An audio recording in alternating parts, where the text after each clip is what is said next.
This is a Pod Dealers Network podcast. What is TWS podcast, episode, whatever, who cares at this point? Bar. The rants of the vindicated. It's my podcast and I do what I want to. People, listen. Word, is it still live? It's not working for me, Rich. All right, we gonna keep going. I know I changed my voice at work. Bars on the radio. What is TWS podcast? When ready. I feel like the Neanderthal. Staring at my watch and I'm feeling so new school.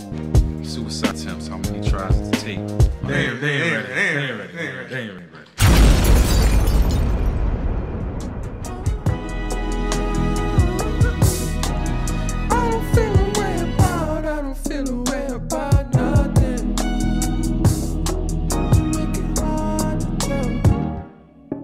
I'm done being nice to people who thieve in the night.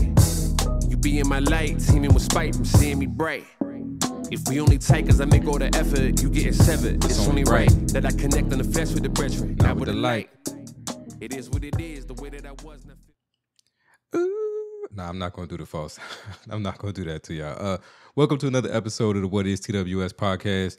As always, I'm your boy J. Flan, representing the White Pants Society. I must start out with thanking you first and foremost for taking whatever time out of your day to come and chill with me. I think I finally did figure out, what it is I do here. I tell stories and I take a lot of tangents and side roads along the journey, and I try to make it somewhat funny. Hopefully, there's a message in there somewhere. I don't know, but that's what I do here. Thank you for hanging out with me. You could be anywhere else in the world, but you're here with me, and I do greatly appreciate that. But yeah, it started out with that one. That's not an album anniversary this week. That is a new single from one of my favorite artists, a DMV native, Odyssey. He factors into the story today. But he just dropped that one, and it's been on repeat for me for a minute. It's something about them oohs, man. You do a ooh, whatever. Oh, that was horrible. I'm sorry. But I sounded like a dog or fucked up yodel or something. I don't know what that was, but anyway. But yeah, you drop a ooh or something in a chorus or a hook, and I'm gonna listen to it. But that's my joint right now, and I call myself playing that one to set the vibe for this episode. But I'm realizing that I'm about to go so anti that right now. This whole episode is so anti unbothered. I don't feel a way about nothing type shit. This is I don't know. It is what it is. It's what I'm about to do. So I got to get the evil out, people. I got to get it out from time to time. I'm trying to be on this unbothered kick and just life on life's terms and kumbaya, woosah, all that good shit. But it bubbles up sometimes, and I gotta get it out. And we family, we all adults here, so I can talk about these things, and then they're done. I'm not asking you to fix it or anything like that. I'm just venting, whatever. And so this week the venting actually starts with the Chef Elise report. Out of Pepe. Our show is first and foremost, I love my sweet pea. So the venting is not about her, or at least at first, it's not about her. But it's not about her. No issues there. She's a wonderful little girl, love her to death. I just need to express something to y'all real quick.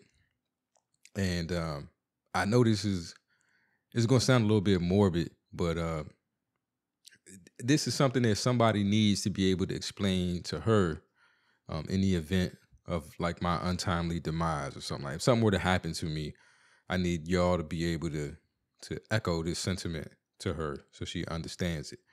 And I try not to be morbid like that, but honestly, every time I go on social media these days, my first thought is just nigga.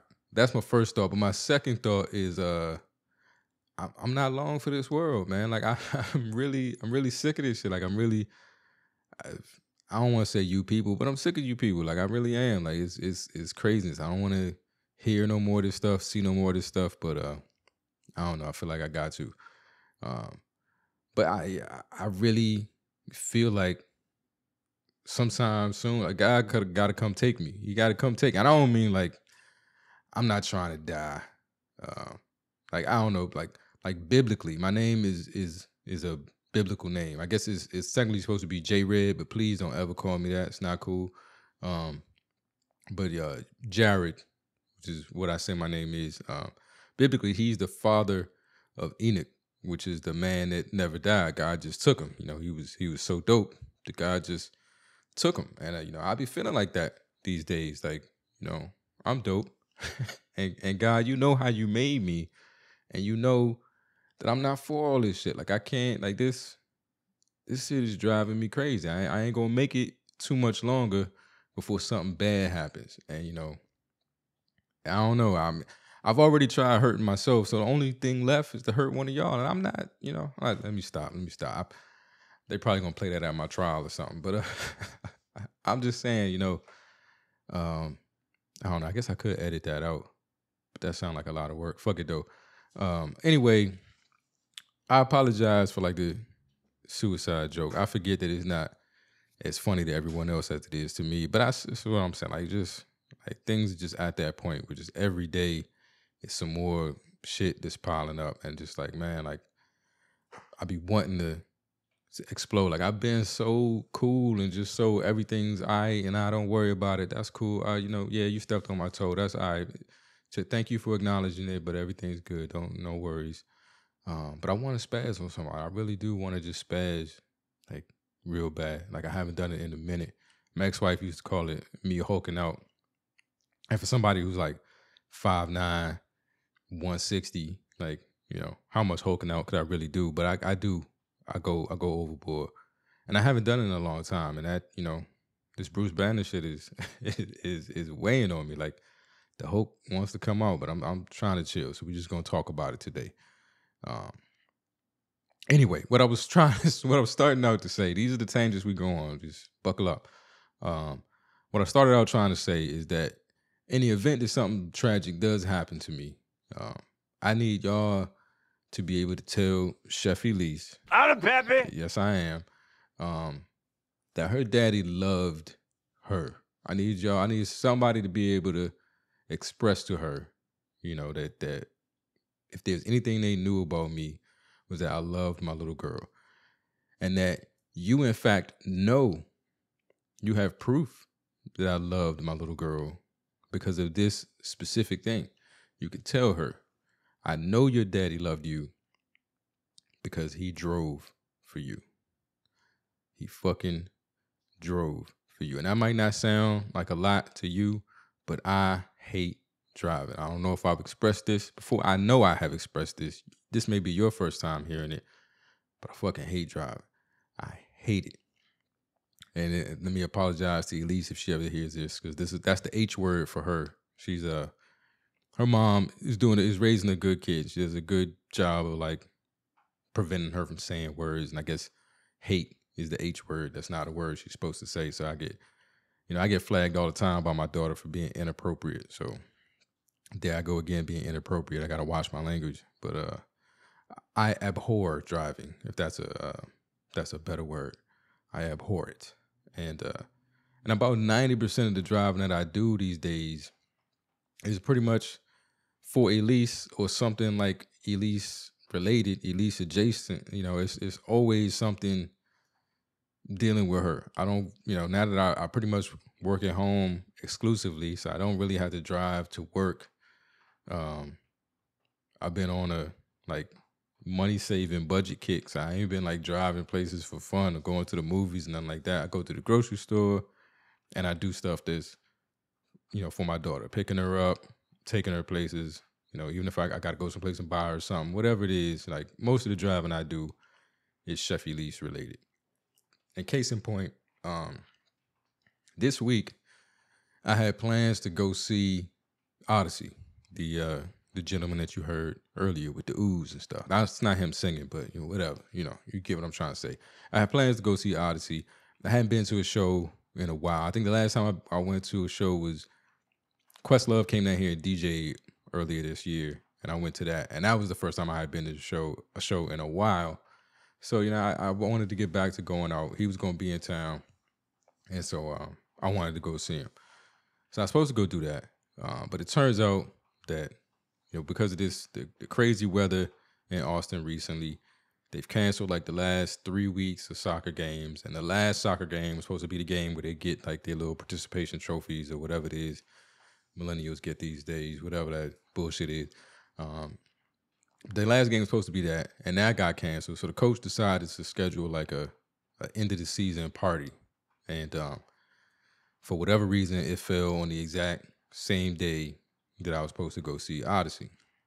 So I'm like, all right, whatever, you know, my little girl comes first. I love my baby to death. So, you know, whatever she needs, I'm going to do that. You know, her mom just had a baby, you know, so they're all at home, you know, they had just got home from the hospital like a day or two before this party was supposed to happen. So I wasn't going to be like, hey, yo, can one of y'all take her, you know, so I can go to this concert? Like, I'm trying to prioritize and understand other people got shit going on.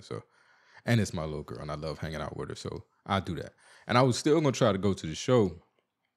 It just meant that I was tight on time. Like, I was going to have to go pick her up, take her to the party, try to, like, hang for an hour, be there, be seen, get the little trophy, whatever, take her back home.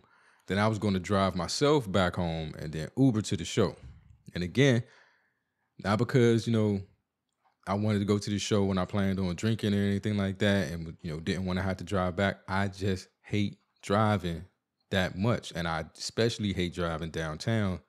So I was going to do all of this driving to not have to drive. You know, that's dumb as that sounds. But whatever. So that was the plan. You know, long story short, I don't know if it's going to be short, but I get out to pick up my daughter in Pflugerville. That's like a half an hour drive for me, but I do it all the time, so I'm accustomed to that.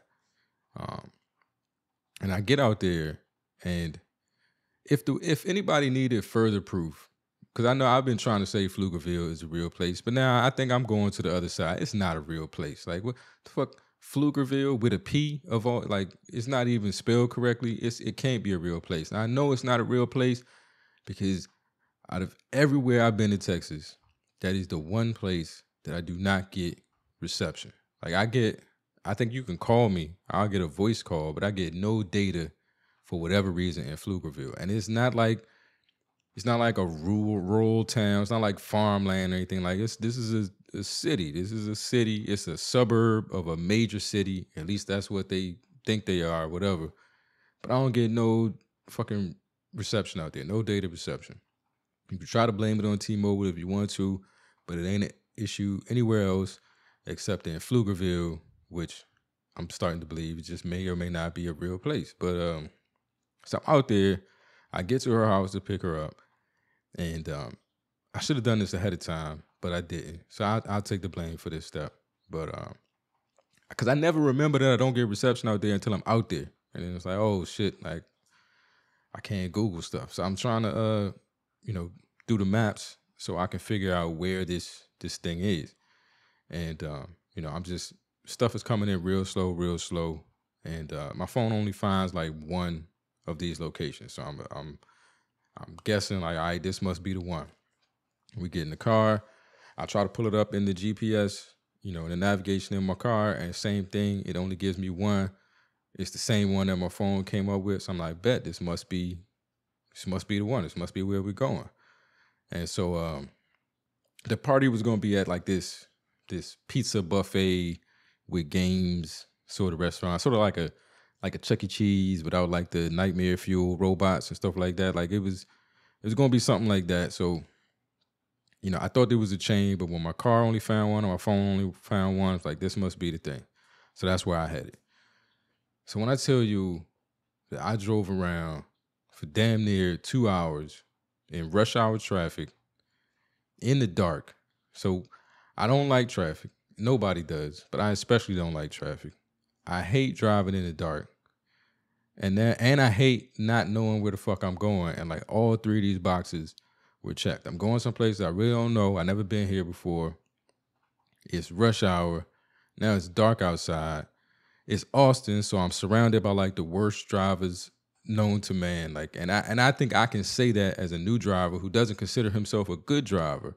But I'm not these motherfuckers. Like, these people are horrible. They're either ultra aggressive, just like assholes, or they like completely oblivious. It was hell on earth. It was hell on earth. Like 2 hours in this car. And add to that, we've been in the car so long, My daughter's 6 years old. She's being a 6-year-old who's been in the car for, damn near 2 hours. She's tired. She's bored. She's hungry.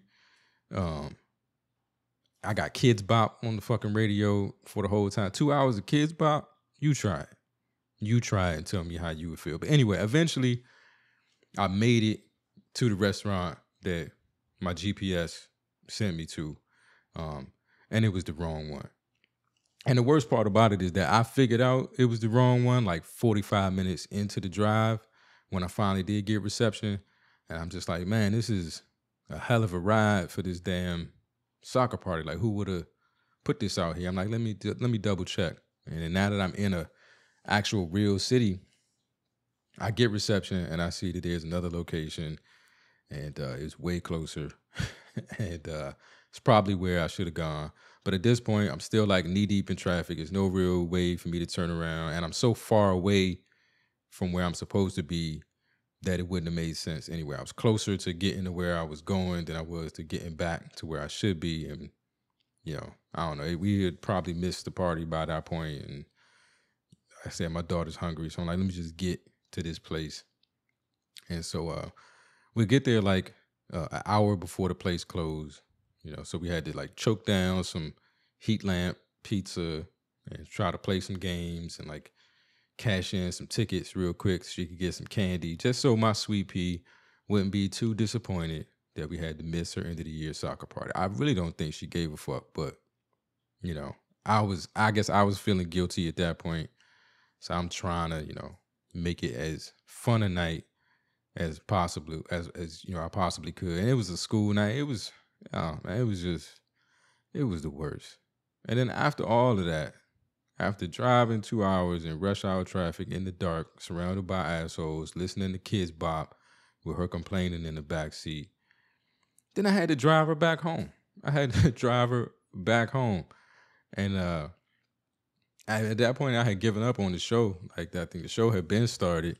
And I'm not one to get to shows late. I like to be early because I like to get up front. I'm short.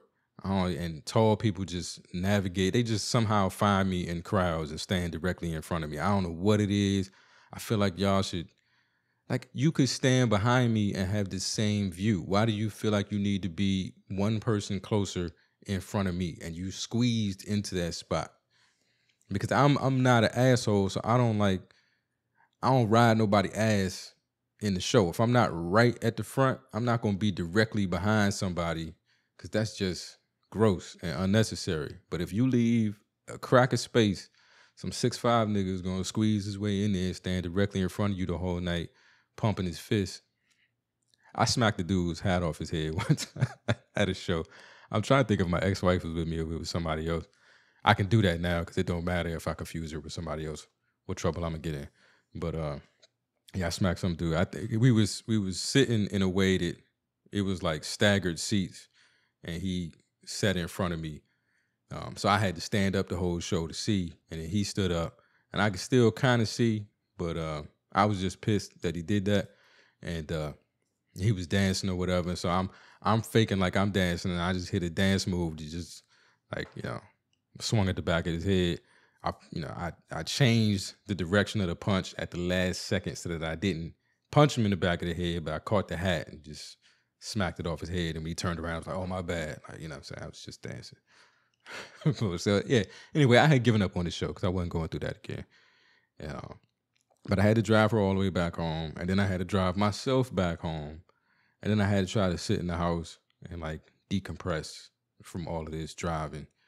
And I swear to God, like, I fucking hate driving. I hate driving. I hate it. It's the worst. I don't know if anybody else like can sympathize with me or understand like how much I hate driving. I hate it.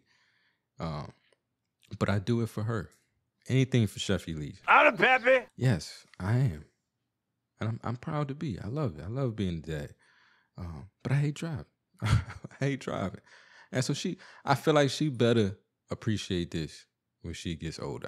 So that's why I'm telling y'all, so that someday, at some point, like, she gonna say something slick to me. She gonna say, that she hates me or that I'm ruining her life or something like that. And at that point, I'm not going to have the words. I'm not going to have the words to express to her in a nice way, in a fatherly manner, how much I love her and how much it hurts me to hear her say something like that. The words I would use would be very different, and they would mess up our relationship for a long period of time, if not forever. So I would need one of y'all to step in and be like, look, I don't know your father, but I feel like I know him a little bit. And if there's anything I know about him, it's that he loves you and he'd do anything for you, including driving. And you just, one day you'll understand. One day.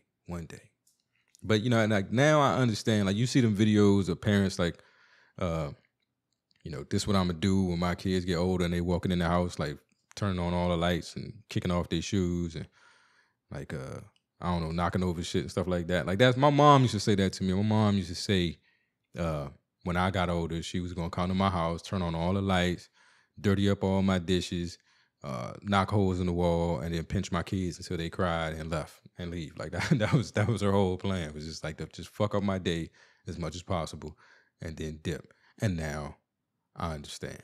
Like, you know, that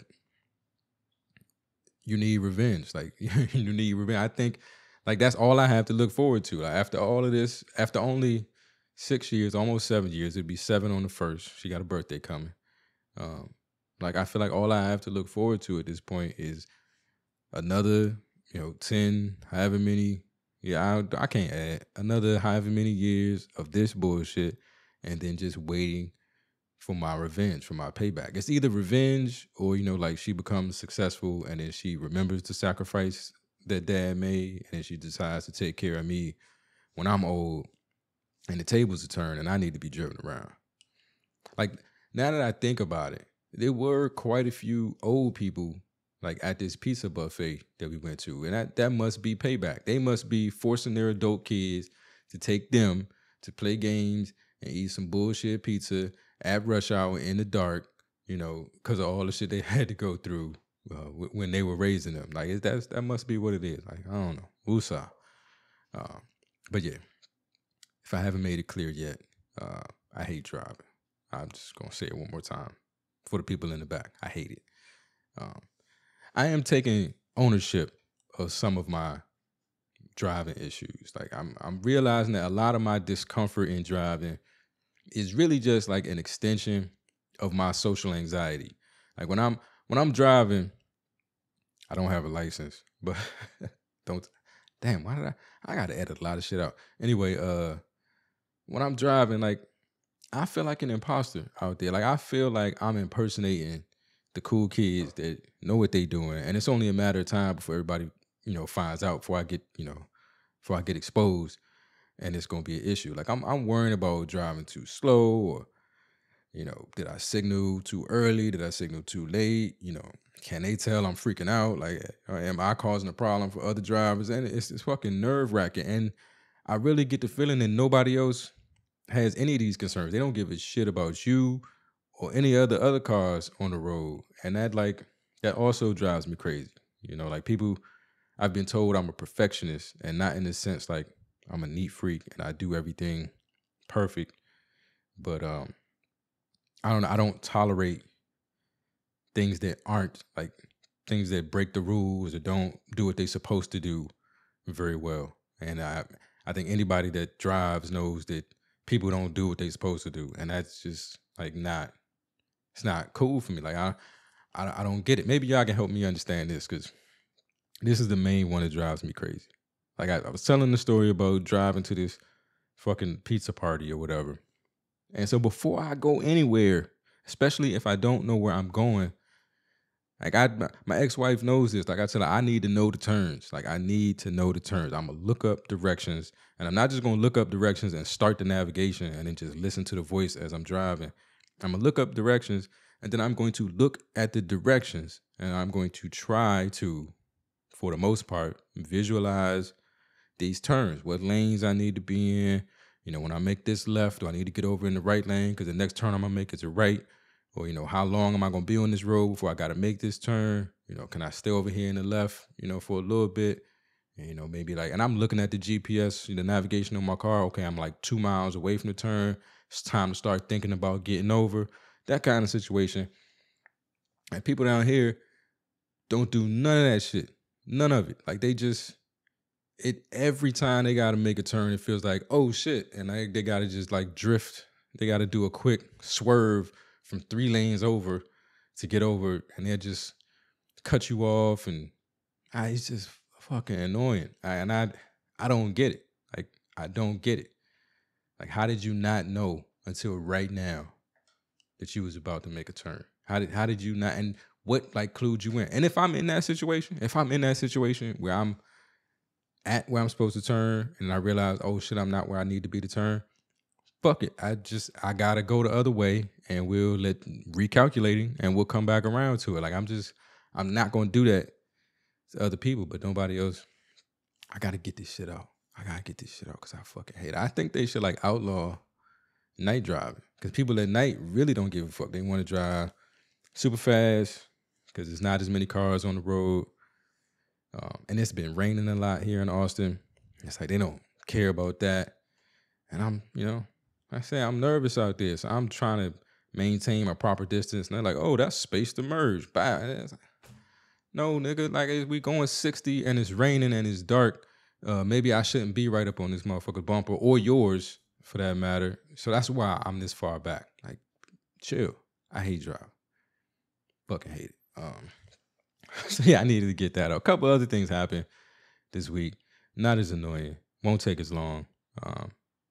One thing I'm proud of, let's switch gears.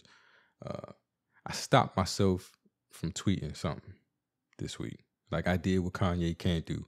I stopped myself from tweeting something. I was talking to a buddy of mine, and he texted me out the blue and was just like, have I ever been to Ben's Chili Bowl? This is a dude, I think he's from Colorado, lives here in Texas now. And he just texted me out the blue like, have I ever been to Ben's Chili Bowl? Because he knows I'm from D.C. And I was like, yeah. It's on U Street, blah, blah, blah. It's a place to hit after you go here and here and here. And I just started like reminiscing to my days back then. And I was telling them it's not too far from Howard.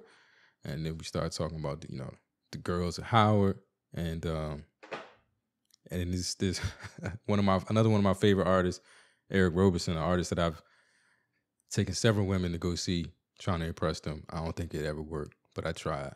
But he had a song called Howard Girls.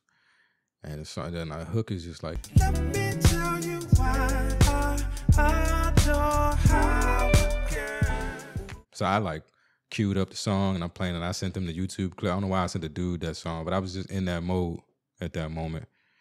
And then, I a lot of times I tweet lyrics from songs, just like randomly, no explanation, just like here's some lyrics, here's a hook. Sometimes I had to explain those are not my words. I'm not saying that. Those are words in a song. But I do that. Yeah, I don't care. I just want to share with the world. So I picked up my phone to tweet, let me tell you why I adore Howard Girls. And then I realized I'm 40. I'm about to turn 41. That don't sound like I think it sounds. That might come across the wrong way for a 40-year-old man to be like, let me tell you why I adore Howard Girls. And I stopped myself. But I wanted to tell somebody I stopped myself because I was proud of catching that, because could have gone the wrong way real fast, and it did. But whatever. What else happened to me this week? This was weird, and it kind of plays into what I talked about last week on just like the emotional fatigue of dealing with all the fire alarms that go off these days. I'm in Target, which I had to drive there, so I'm already high anxiety. And I'm buying gifts for my daughter. I'm trying to get her birthday and Christmas out the way. And that's another anxiety-riddled thing, because 6-year-olds change their mind like every 2 minutes. So whatever she talked about to me 2 weeks ago that she just loves, I buy it. And then by Christmas, she's like, oh, well, I'm off that. But I'm saying I got to make moves. I budgeted this check is going to be Christmas and stuff. So we got to buy it now. So I'm in Target. I'm doing that. And to reward myself, because I don't like spending a lot of money. And I hit a dollar amount where I was starting to have like panic attacks and shit like that. So to reward myself for being a good dad and doing this thing for my daughter, I'm going to give myself some candy. So I need a sweet treat to take home. So I'm in the candy aisle, and I wanted something like, I don't know, I wanted something upscale. I'm at Target, so how upscale could it be? I get it. Don't throw your rocks at me. But I ain't want no M&Ms or Skittles or some shit like that. Like I wanted some adult candy, I guess. And looking at these different bars, and I come across one, and I pick it up to buy it, or I pick it up to put it in the cart, and I look on the wrapper, and it says 100% slave free. And for whatever reason, that like completely turned me off. Like I put it back, and I just didn't buy shit. Like I was just mad at that point. And it's not that like I'm mad because I want, it's not like I don't support slave-free chocolate. I was just upset that now I had no idea that slaves was involved in any chocolate. And now like the assumption is, or the concern is, if it doesn't say 100% slave-free chocolate, am I eating slave chocolate? How much slave chocolate have I already eaten? Now do I have to go research every company that makes chocolate to make sure that the chocolate that I'm consuming is slave-free? I don't want to be feeding my daughter slave labor chocolate. Like, it's just one, and I don't want to, I hate to say it, I don't want to care. Like, I don't want to have that added to my plate of shit to be outraged about. Like, is my chocolate gathered by slaves? I stop doing that to people so that I have to worry about it.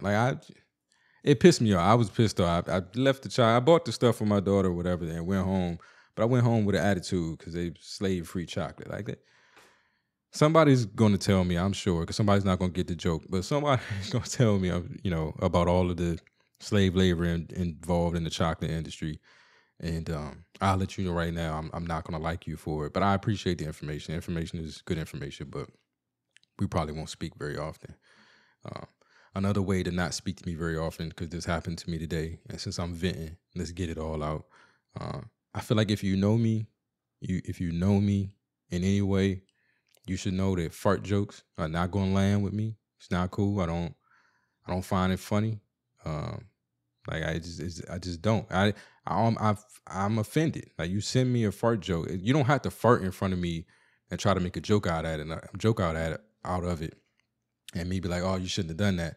No, you just send me some humor along those lines, like, oh, this person farted, ha ha ha.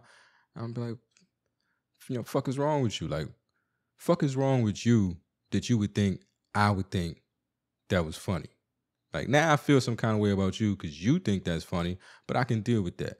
But why would you, in your rabbit ass mind, think that I would find that shit funny? Don't send me no fucking fart jokes. Like, my ex-wife, and I can say this now because, again, like, how much trouble am I gonna get in? She's gassy. She's super gassy, and she loves to eat like gassy foods, like beans and shit like that. And she should just let them rip, like, just one after the other, and just, I don't know. I just laugh at like how long a fart she could hit or whatever. Like, it was just horrible. And I used to ask, like, do you do this at work? And she's like, no, I don't do that at work. That would be unprofessional. So you care more about them people who don't really give a shit about you at your job than you do about me. Like, they don't have to deal with this, but I do because you comfortable with me. Like, don't be that comfortable. And this is probably why we divorced. But this is one instance where I don't feel like I was the only one wrong in the situation. The way I probably said it when I said to her, like, don't be that comfortable around me, or, fuck you and your comfort. That probably wasn't the right way to do it. But her just busting off farts like that, as if it was cool, when she wouldn't do that to other people, I think she has to take that L on that one. But anyway, I don't know. And last thing, I'm gonna get this out and then I'm gonna let y'all go. It's been long enough. But I learned a valuable lesson this week, and I'll never make this mistake again. And I'm just, if you have a child that's approaching this age, 6, 7 years old, when they're in school and they're starting to learn and they love learning and they're starting to write and and they're reading a lot, just don't do this. I will never, ever again watch a movie with Elise with subtitles on. So we sat down Friday night to have a movie night. You know, Sweet Pea and Dad, Daddy-daughter time. We can watch a movie together. It's what we do. And we pick something off Netflix. And I guess, because I watch a lot of documentaries and stuff like that. And so I'll have closed captioning, on. And so we're watching this movie. And it's a kid movie. It's the Mitchells versus the Machines or some shit like that. And but it's got the subtitles on so you can see, the text of everything they're saying. And I swear to fucking God, like every 5 seconds, it was, what does this mean? And what does that mean? And what does this mean? And I feel like I'm a person that's pretty comfortable with the English language. My mother was an English teacher. I have a podcast. I talk a lot. I read. I write.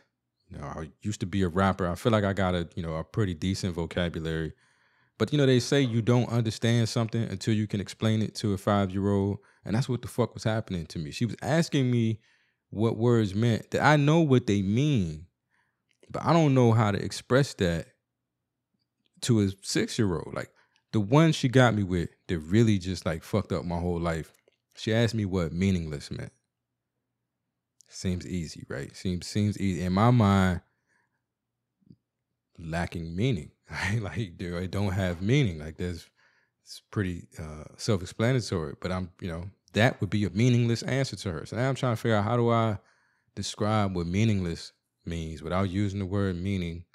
And it's just, I don't know. She asked me what does serendipity mean? I know what the fuck serendipity means. I don't know how to explain to you in 6-year-old terms what serendipity means. So maybe I don't know what it means. I don't know. But that shit, it happened over and over again. This was one. What does a hurtful stereotype mean? What is a hurtful stereotype? I don't know why they said that in the kids' movie, but it came up. And now I got to explain to my daughter what a hurtful stereotype is. You know how fucking difficult that is to explain to a 6-year-old. And you don't want to say, I don't know. Because, my little girl is pretty intelligent. And I feel like the more I say I don't know, the more she just adds to okay, Dad don't know shit. So the smarter she feels, she starts to feel like she might be smarter than Dad. And we can't have that. Got to nip that at the bud. So she asks me questions, I'm always trying to come up with a answer to them. And I don't want it to be the wrong answer because she's going to fact check me at some point. Now, she already calling me out for being inappropriate. Let me say some wrong shit and see what happens then. But yeah, that was, and I'll never do that again. I'll never do that again. Yeah, I was about to say Netflix should turn off subtitles on kids' movies, but they're hearing impaired individuals, and I got to think about other people's feelings and care about. See how I care about other people and their circumstances. Why you people on the road just can't understand there's other cars on the road? Just because you need to turn here doesn't mean you can just not see anybody else in any other lane and just make your move and make everybody else have to, brake, and make decisions about their life because you got to turn right and you in the far left lane. Anyway, that's all I got for this week. I appreciate y'all letting me get that off my chest. I feel percentage points better. I don't know, how much, I'm going to take a break from driving this week. I got to drive to Pflugerville for Thanksgiving, but other than that, I might not leave the house. We'll see. We'll see how it goes. In other news, Elise has a birthday coming up. Chef Elise has a birthday coming up on the 1st. And I actually am getting older. I have a birthday coming up on the 6th. So if you want to, I would greatly appreciate it. If you want to leave me a message or ask me a question or something, give me some content, for some upcoming episodes. If you want to drop me a line or Chef Elise, for her birthday, you can hit up whatistws.com/inbox. You can leave me a voice message there so you don't have to type. I'm trying to make it easy on you. And I may or may not use it in the show, but I answer all questions in some way, shape, form, or fashion. So if you want to leave me a question, I'll answer it. If you just want to say happy birthday to me or Chef Elise, you can do that too. But yeah, whatistws.com/inbox. Leave me a message. Hit up the store, whatistws.com/store. It is hoodie season. It's the most wonderful time of the year. Yes, it is. So get your Christmas gifts. Get your people something they can't get nowhere else. Get folks "Don't Thank Me, Thank God" hoodie, and let them have to explain that to people. But yeah, go get them one. Hit up the whatistws.com/store merch store and use coupon code hoodie season HOODIESEN for 20% off your entire order. Get some merch. Help me spice up these Christmas gifts for my little girl. Trying to decide if I'm gonna wrap them or just throw them in bags. Bags are gonna win. I can just say that now. But yeah, that's all I got for this week, man. I appreciate y'all. Until we speak again, be safe, be easy, be the light, and know this: if you know nothing else, I fucking hate driving, and I love you. Holla. Last call for alcohol. Yeah. If this is it, like if this is the last joint, if this is the last hurrah, it's the last call for alcohol, baby. I gotta say, whether you knew it or not, it's pretty much at the finest bar establishment, the finest spirits and libations y'all could have had, baby. You might realize it now, you might have realized it back then. You might realize it later. Love.